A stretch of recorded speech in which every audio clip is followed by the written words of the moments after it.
नमस्ते दोस्तों, मैं हूं अशोक मंडल और आप देख रहे हैं अशोक मंडल क्लासेस। तो सर, आज का हमारा टॉपिक है जनरल एंट्री क्लास 11, जो कि एनसीईआरटी का बुक से हम लिए हैं, चैप्टर नंबर 3 और क्वेश्चन नंबर 15।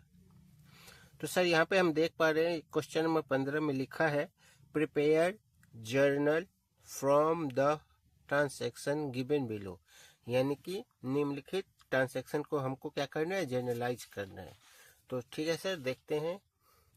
जैसे कि यहाँ पे हम देख पा रहे हैं, ये दिया है कैश पे टू इंस्टॉलेशन ऑफ मशीनरी ₹500, यानी कि कैश पे कर रहा है मशीनरी का इंस्टॉलेशन के लिए। कितने सर? 500। तो सर, इसके लिए हमको 3 बात का ध्यान देना पड़ेगा। सबसे पहले अकाउंट्स इन्वॉल्व, यानी कि ट्रांसैक्शन में कौन कौन से अकाउंट इन्वॉल्व है ये देखना पड़ेगा। फिर नेचर ऑफ अकाउंट, यानी उसका नेचर क्या है ट्रांसैक्शन का, और हाउ अफेक्टेड, यानी कि किस प्रकार ये डेबिट होगा या क्रेडिट होगा, यानी कि इंक्रीज और डिक्रीज किस हिसाब से इसका इफेक्ट पड़ेगा। तो चलो सर, शुरू करते हैं।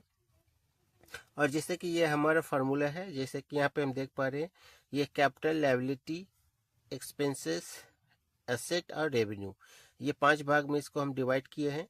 जो कि एसेट और एक्सपेंसेस, ये एक पार्ट है जो कि इंक्रीज करने से ये डेबिट होगा और डिक्रीज करने पे क्रेडिट होगा। और जैसे कि कैपिटल, लायबिलिटी और रेवेन्यू, ये डिक्रीज करने से क्रेडिट होगा और डिक्रीज करने से डेबिट होगा और इंक्रीज करने से क्रेडिट होगा। तो चलो हाँ सर, हम इसको देखते हैं। जैसे कि इसमें जैसे दिए अकाउंट इन्वॉल्व, यानी कौन कौन से अकाउंट इन्वॉल्व है। जैसे कि हम देख पा रहे हैं, यहाँ पे है कैश अकाउंट और दूसरा है मशीनरी अकाउंट। तो ठीक है सर, यहाँ पे हम रफली करते हैं। ये हो गया हमारा कैश, ये हुआ मशीनरी। सर, जैसे कि हम जानते हैं कैश हमारा क्या होता है सर, कैश हमारा एसेट होता है। नेचर ऑफ इसका क्या होगा, एसेट हो जाएगा। और मशीनरी का भी, मशीनरी एक प्रकार का बिजनेस के लिए संपत्ति है, तो ये भी हमारा एसेट हो जाएगा। ठीक है सर, ओके। अब हम मान के चलते हैं हमारा, जैसे कि कैश का बैलेंस कितना था, सपोज डैट मान कर चलते पहले से 1000 रुपया था। और फिर हम कैश, हमारे पास कैश अगर 1000 रुपया था, तो कैश हम मशीनरी का कितना पे करे सर, 500 रुपया हम पे कर रहे हैं, यानी 500 रुपया हमारा कैश से घट जा रहा है 1000 रुपया से। तो इसका मतलब ये एसेट डिक्रीज करेगा, यानी कि कमेगा। और मशीनरी सपोज दैट पहले से अगर 1000 रुपया का था और फिर से हम मशीनरी पर कितना खर्चा करें सर, 500 रुपया फिर से हम खर्चा करें, इसका मतलब ये मशीनरी हमारा इंक्रीज करेगा। ठीक है सर, ठीक है। तो जैसे कि हम यहाँ पे देख पा रहे हैं, एसेट का वैल्यू अगर डिक्रीज करेगा, यहाँ पे ये है एसेट का ये डिक्रीज करेगा तो क्या हो जाएगा, ये क्रेडिट होता है। और एसेट अगर इंक्रीज करेगा, यहाँ पे इंक्रीज कर रहा है तो ये हो जाएगा डेबिट। तो इस हिसाब से क्या बना हमारा journal entry, machinery account debit to cash account. तो यहाँ पे जैसे कि हम करके रखे हैं, यहाँ पे in the book of mister x, कुछ नाम नहीं दिया है तो मैं एक्स डाल दिया, आप ब्लैंक भी छोड़ सकते हैं। फिर यहाँ लिखे जनरल, फिर ये डेट की जगह ये लिखा दिए। फिर जैसे यहाँ पे दे रहे मशीनरी अकाउंट डेबिट 500 और टू कैश अकाउंट, ये क्रेडिट साइड में 500। और यहाँ पे नरेशन लिख दिया बीइंग ₹500 इंस्टॉलेशन चार्ज पेड। फिर आगे देखते हैं कैसे हो। सर, बी नंबर में यहाँ पे दिया गया है गुड्स गिवन एज चैरिटी 2000। यहाँ पे बोल रहा है गुड्स यानी कि सामान, यानी कि माल, चैरिटी के तौर पे ये मतलब दान कर रहे हैं। तो सर, इसका जनरल एंट्री क्या होगा। तो जैसे कि हम यहाँ पे देख रहे हैं ट्रांसैक्शन कौन सा इन्वॉल्व है, यहाँ पे कौन सा अकाउंट यहाँ पे इन्वॉल्व है। पहले तो यहाँ पे चैरिटी दिया है, तो पहले हम चैरिटी लिख लिए, ठीक है सर। और दूसरा कौन सा होगा, यहाँ पे तो गुड्स दिया है तो गुड्स तो नहीं आएगा। फिर दूसरा आएगा सर हमारा परचेज, यहाँ पर आप बोलेंगे सर परचेज कहाँ से आ गया।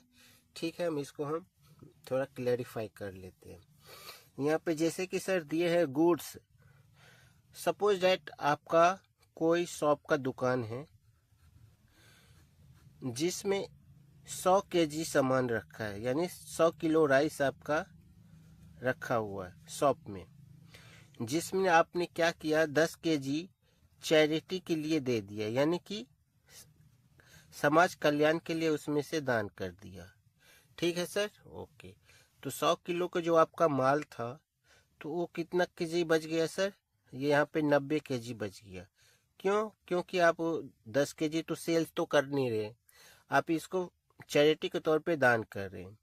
तो जब आप यहाँ पे माल खरीदे होंगे तो ये जो परचेज है वो आपका डिक्रीज कर गया, यानी कि यहाँ पे आपका कम हो गया। क्यों? क्योंकि यहाँ का 90 किलो ही वैलिड बच गया। तो ये जो परचेज अकाउंट है सर, वही परचेज अकाउंट यहाँ पे हमारा आएगा। तो ठीक है सर, चैरिटी का हमारा क्या होता है नीचे, जैसे कि हम जानते हैं चैरिटी हमारे एक तरह का खर्चा या लॉस होता है, तो इसका खर्चा या एक्सपेंसेस या लॉसेस आ जाएगा। और परचेज अकाउंट हमारा खर्चा होता है, ठीक है सर, ओके। तो अब यहाँ पे इसका इंक्रीज होगा या डिक्रीज होगा देखते हैं।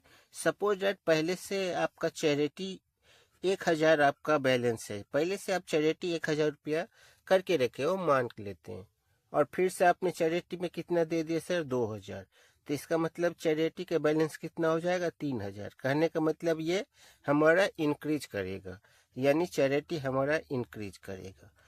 और सर जैसे कि परचेज अकाउंट हम यहाँ मेन से क्लैरिफाई कर देते हैं, ये डिक्रीज होगा यहाँ पे, तो ये हमारा डिक्रीज होगा। ठीक है सर, ओके। तो सर अब यहाँ पे हम देख रहे हैं एक्सपेंसेस अगर हमारा इंक्रीज होगा तो क्या होता है सर, एक्सपेंसेस इंक्रीज होने से हमारा डेबिट हो जाएगा, और एक्सपेंसेस यहाँ पे डिक्रीज होने से ये हो जाएगा हमारा क्रेडिट। तो इस हिसाब से हमारा जनरल बन जाएगा charity account debit to purchase account.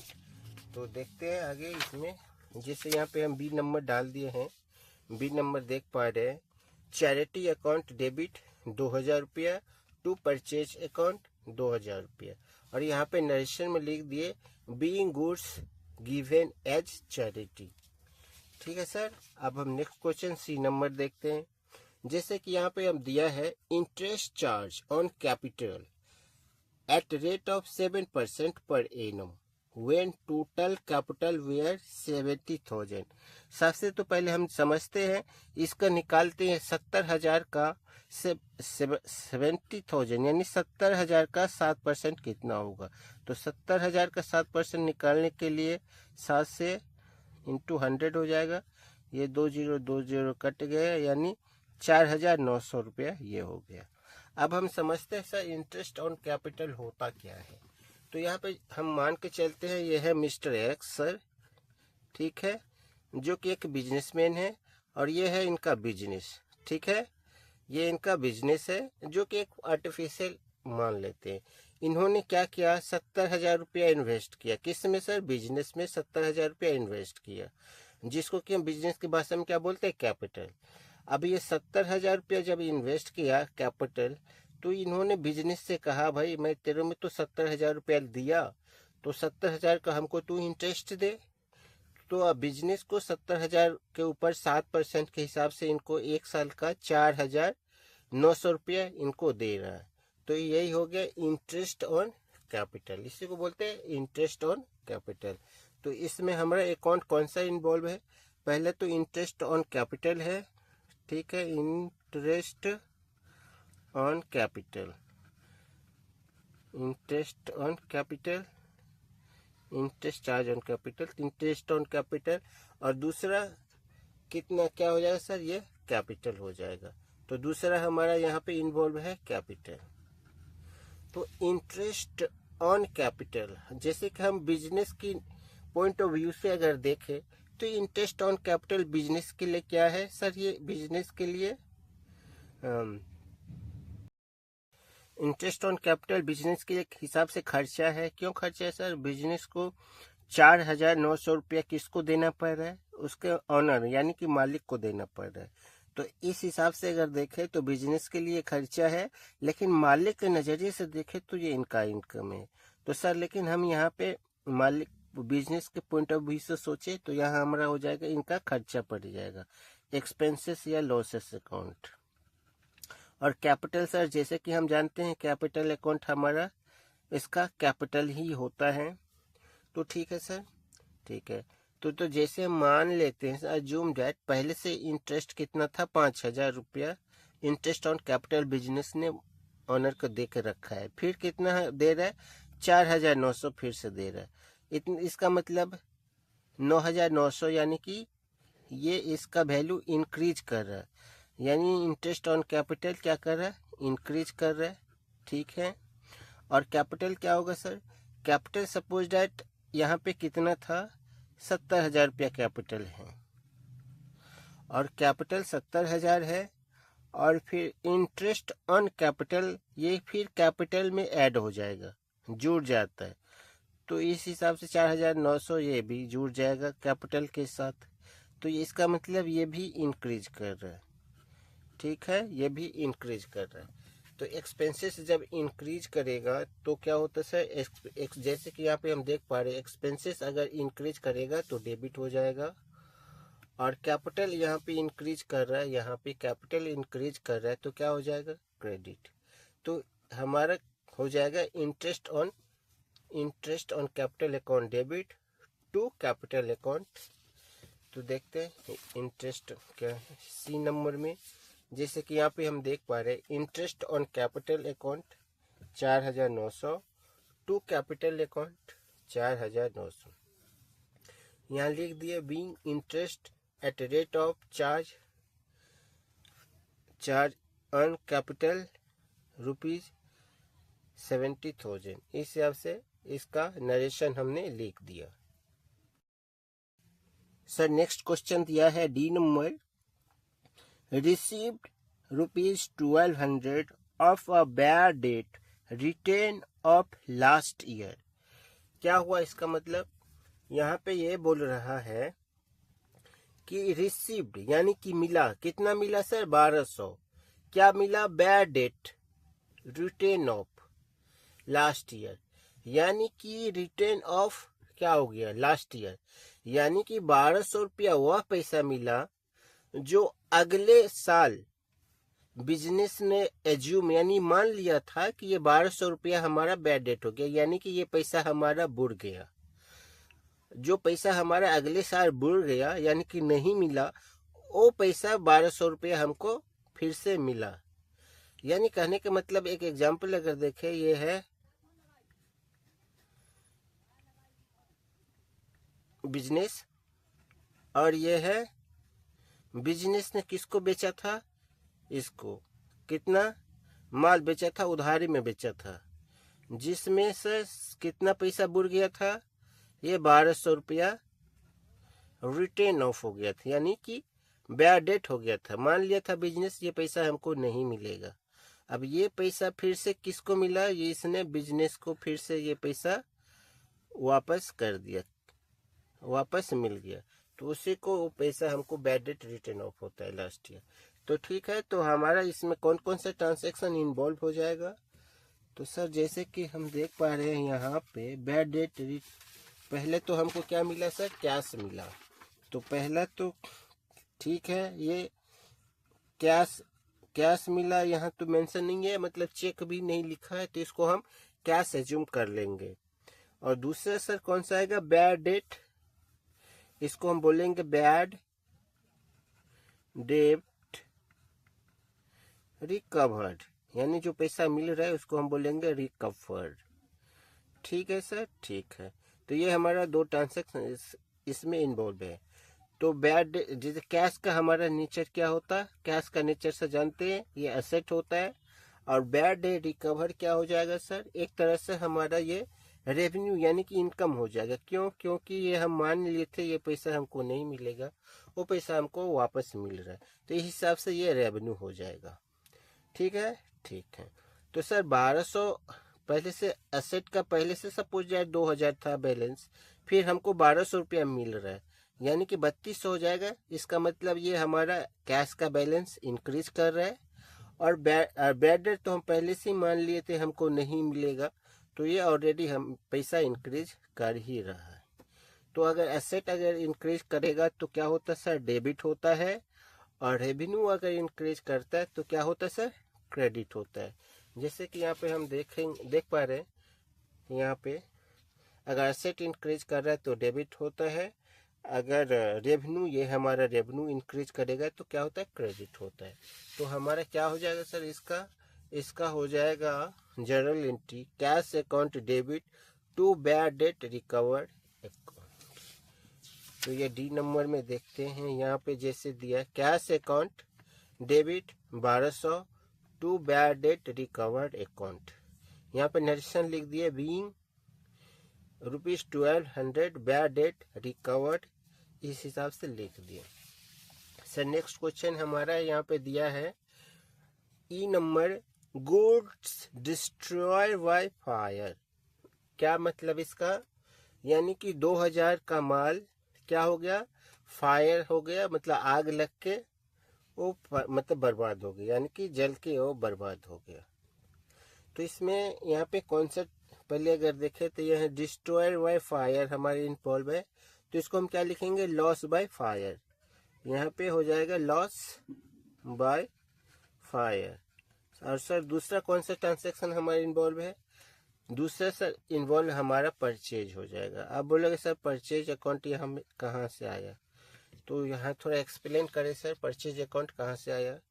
Suppose that आपने गोडाउन में 1 लाख का माल रखा था, 1 लाख का आपका गुड्स था, जिसमें फायर के द्वारा आपका 2000 का माल जल गया, यानी बर्बाद हो गया। तो आपको कितना बचा सर, ये बचा 98,000।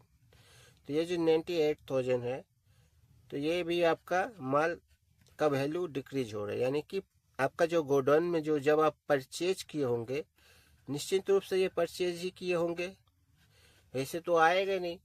तो इसी हिसाब से यहाँ पे परचेज अकाउंट यहाँ से रिलेटेड है, तो ये हमारा परचेज अकाउंट यहाँ पे आ जाएगा। तो लॉस बाय फायर जैसे कि हम जानते हैं ये हमारा लॉस होता है, एक्सपेंसेस या लॉस होता है, इसका नेचर एक्सपेंसेस या लॉस होता है। अब परचेज का एक हमारा खर्चा होता है। तो जैसे कि हम मान ले पहले से अगर 5000 हमारे एक्सपेंसेस बाय फायर था, अगर पहले से जला हुआ है, फिर से 2000 हो जा रहा है, तो क्या हो जाएगा 7000। कहने का मतलब ये हमारा इंक्रीज कर रहा है, और जैसे इसका तो डिक्रीज कर रहा है, यहाँ पे हमने पहले ही क्लैरिफाई किया हुआ है, तो ये हमारा परचेज डिक्रीज हो जाएगा। अगर एक्सपेंसेस इंक्रीज करेगा तो क्या होगा, ये है हमारा एक्सपेंसेस, अगर इंक्रीज करेगा तो डेबिट हो जाएगा, तो ये हो गया डेबिट, और अगर डिक्रीज करेगा तो क्रेडिट हो जाएगा। तो क्या होगा, loss by fire account debit to purchase account.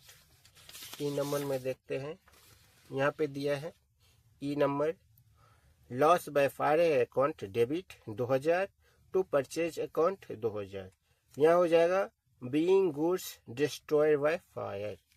अगले देखते हैं क्या है सर, एफ नंबर। यहाँ पे हम देख पा रहे हैं दिया है रेंट आउटस्टैंडिंग 1000, और यहाँ कुछ लिखा ही नहीं है।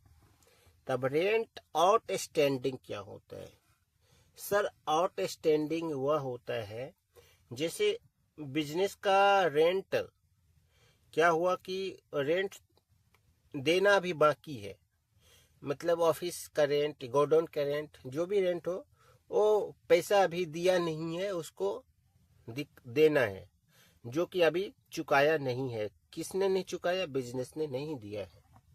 तो पहला तो हमारा यहाँ ट्रांसेक्शन हो जाएगा रेंट आउटस्टैंडिंग, जैसे कि यहाँ इन्वॉल्व कौन सा अकाउंट है, रेंट आउटस्टैंडिंग। और दूसरा कौन सा आ जाएगा सर, दूसरा हमारा ट्रांसेक्शन रेंट आ जाएगा।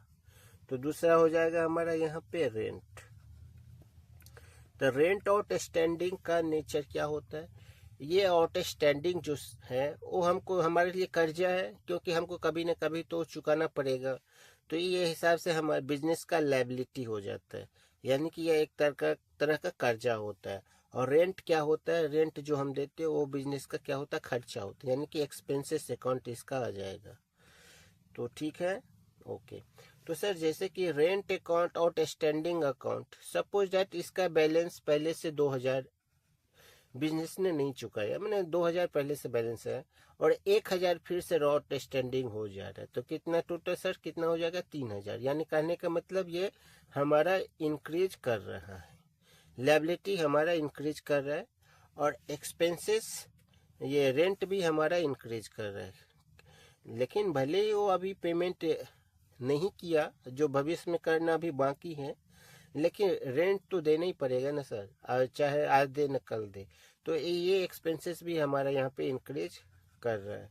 तो इस हिसाब से अगर लायबिलिटी अगर इंक्रीज करेगा तो क्या होगा, ये है हमारा लायबिलिटी। लायबिलिटी इंक्रीज करेगा तो क्रेडिट हो जाता है।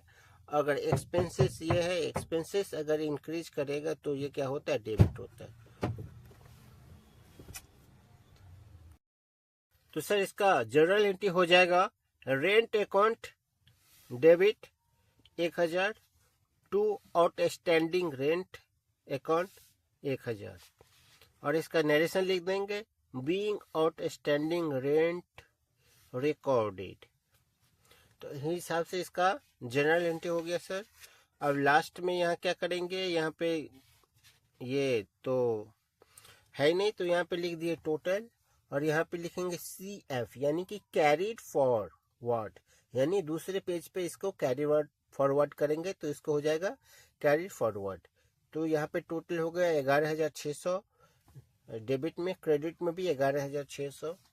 और नेक्स्ट पेज में यहाँ पे सर लिखेंगे इसका टोटल BF यानी कि ब्रॉट फॉरवर्ड 11600 और 11600। तो सर नेक्स्ट क्वेश्चन देखते हैं।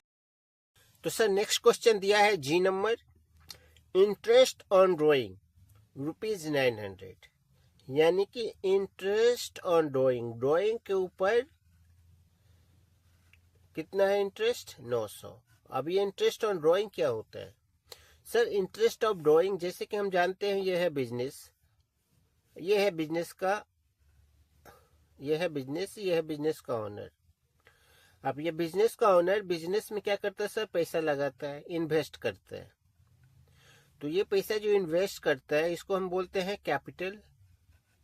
ठीक है सर, कैपिटल इन्वेस्ट किया। अब बिजनेस का जो ऑनर होता है कभी कभी क्या करता है, खुद के यूज के लिए, जिसको अभी उसको कुछ यूजेज मतलब अर्जेंट कुछ यूज करने के लिए उसको पैसा का जरूरत पड़ जाता है, तो इस कैपिटल से इसने क्या करता है, कुछ पैसा सपोज 1000 रुपया वो निकाल लिया पर्सनल यूज के लिए, तो ये क्या उसको बोलते हैं सर, ड्राइंग। तो ये ड्राइंग, अगर ये सपोज दैट अगर 1000 रुपया निकाल लिया तो इसके ऊपर उसको इंटरेस्ट भी देना पड़ता है, बिजनेस को इसको इंटरेस्ट पे करना पड़ता है। तो इसी को हम बोलते हैं इंटरेस्ट ऑन ड्राइंग, क्योंकि बिजनेस और बिजनेस का मालिक अलग होता है बिजनेस के ट्रांसैक्शन के नियम के हिसाब से। तो जो ड्राइंग के ऊपर इंटरेस्ट पे करता है तो सर उसी को हम बोलते हैं इंटरेस्ट ऑन ड्राइंग। तो यहाँ कौन सा अकाउंट इन्वॉल्व है, तो पहला तो सर यहाँ पे है इंटरेस्ट ऑन ड्राइंग इन्वॉल्व है, इंटरेस्ट ऑन ड्राइंग। और सर दूसरा कौन सा हो जाएगा, दूसरा हो जाएगा सर यहाँ पे ड्राइंग अकाउंट यहाँ इन्वॉल्व है। तो इंटरेस्ट ऑन ड्राइंग क्या होता है, इंटरेस्ट ऑन ड्राइंग बिजनेस को पॉइंट ऑफ व्यू से ये बिजनेस के लिए इनकम होता है, यानी कि रेवेन्यू होता है, लेकिन मालिक के लिए क्या होता है, ये खर्चा हो जाता है। लेकिन हम यहाँ पे सोचेंगे बिजनेस के पॉइंट ऑफ व्यू से। और ड्राइंग का नेचर सर क्या होता है, ड्राइंग का नेचर हमारा कैपिटल होता है। ठीक है सर, ओके। तो यहाँ पे interest on drawing suppose that पहले से अगर रेवेन्यू इंटरेस्ट ऑन ड्राइंग पहले से अगर 1000 है, अभी फिर 900 रुपया हो रहा है, तो कितना हो जाएगा सर, 1900। यानी इसका मतलब ये इंक्रीज कर रहा है, यानी कि revenue interest on drawing increase कर रहा है। और कैपिटल क्या हो जाएगा सर, और कैपिटल क्या हो जाएगा, कैपिटल में से अगर ये इंटरेस्ट अगर 70,000 है, सपोज दैट 1,00,000 रुपया है, तो 1,00,000 में से क्या हो जाएगा, 900 रुपया इंटरेस्ट ऑन ड्राइंग डिक्रीज होगा, यानी कैपिटल का वैल्यू कम हो जाएगा। तो इस हिसाब से कैपिटल यहाँ पे डिक्रीज हो जाएगा।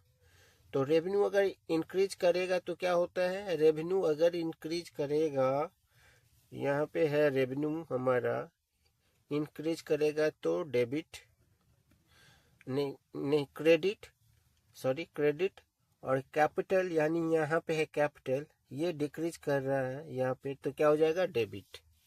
तो ये हो गया हमारा डेबिट।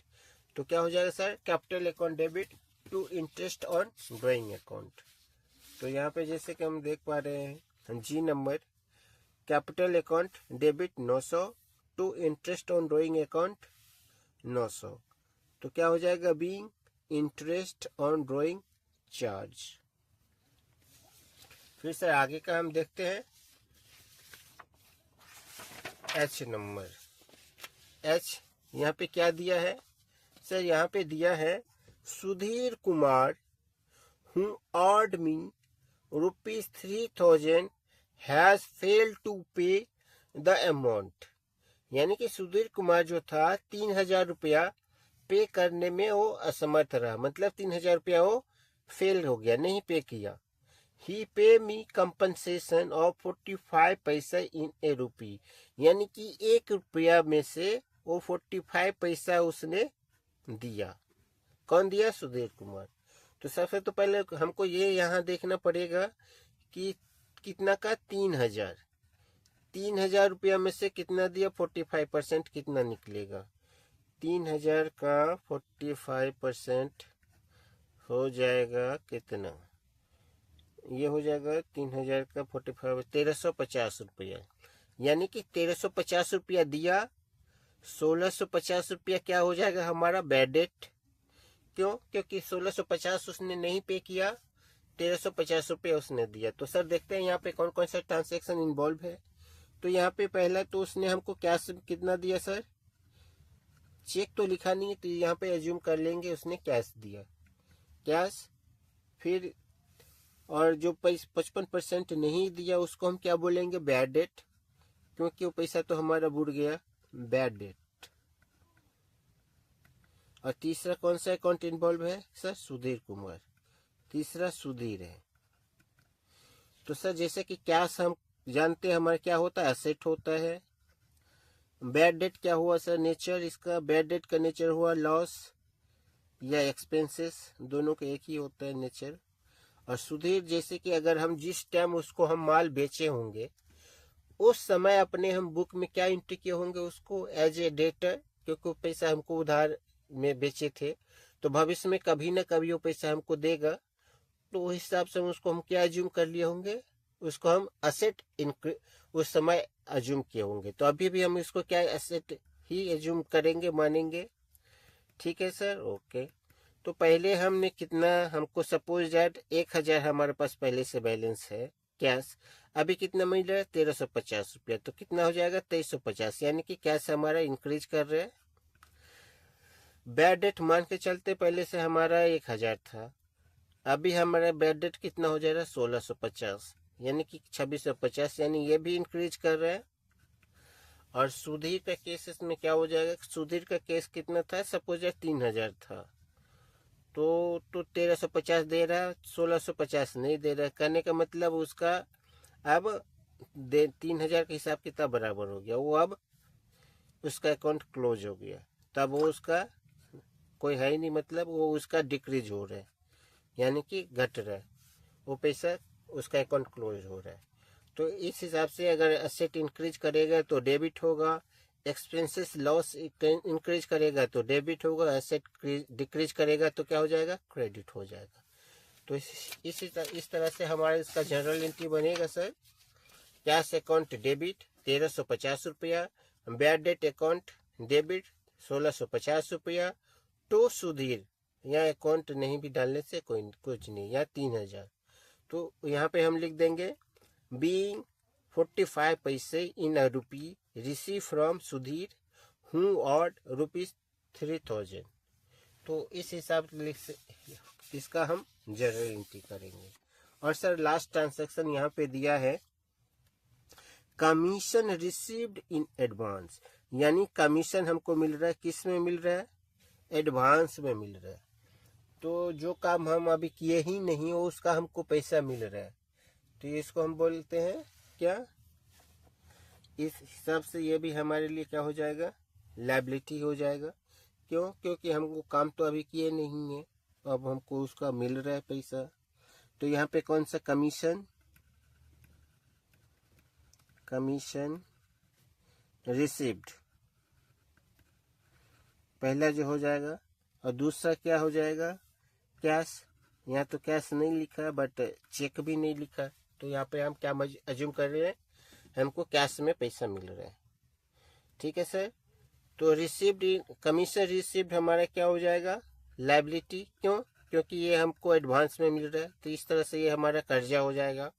और कैश तो हमको जानते हैं ये एसेट होता है। ठीक है, ठीक है सर। तो जैसे कि हम लायबिलिटी मान के चलते हैं, पहले से हमारा कितना था, 10,000 का था। लायबिलिटी कितना का था, कमीशन रिसीव हमको पहले से 10,000 मिला हुआ है, अभी कितना मिल रहा है, 7,000। तो ये कहने का मतलब ये हमारा लायबिलिटी इंक्रीज कर रहा है। और अगर 10,000 इंक्रीज कर रहा है और मान के चलते कैश हमारे पास 10,000 था, अभी हमको कैश कितना मिल रहा है, 7,000, तो हमारे पास कितना हो जाएगा, 17,000। कहने का मतलब ये भी हमारा इंक्रीज कर रहा है, एसेट भी इंक्रीज कर रहा है। तो लायबिलिटी इंक्रीज करेगा तो क्या हो जाएगा, यहाँ पे लायबिलिटी है, जैसे ये है, लायबिलिटी इंक्रीज करेगा तो क्रेडिट हो जाएगा। अगर एसेट, यहाँ पे एसेट इंक्रीज करेगा तो डेबिट हो जाएगा। तो क्या हो जाएगा, cash account debit to commission received account. यहाँ पे जैसे देख पा रहे, cash account debit to commission received account 7,000 7,000, और लिख दिया being commission received in advance. और टोटल देख के बैलेंस 22,500 डेबिट हो जाएगा और बैलेंस 22,500 क्रेडिट होगा। तो इस हिसाब से हम जनरल एंट्री इसका करेंगे। तो सर इसमें आपको कुछ कंफ्यूजन है तो आप एक बार बार देखिए, अगर फिर भी समझ में नहीं आ रहा है तो प्लीज़ हमें कमेंट कीजिए। अगर चैनल पर नए हैं तो सब्सक्राइब कर लीजिए, जो आपके एग्ज़ाम के लिए बूस्ट करेगा। और आगे के लिए तब तक थैंक यू, फिर मिलते हैं अगले वीडियो में।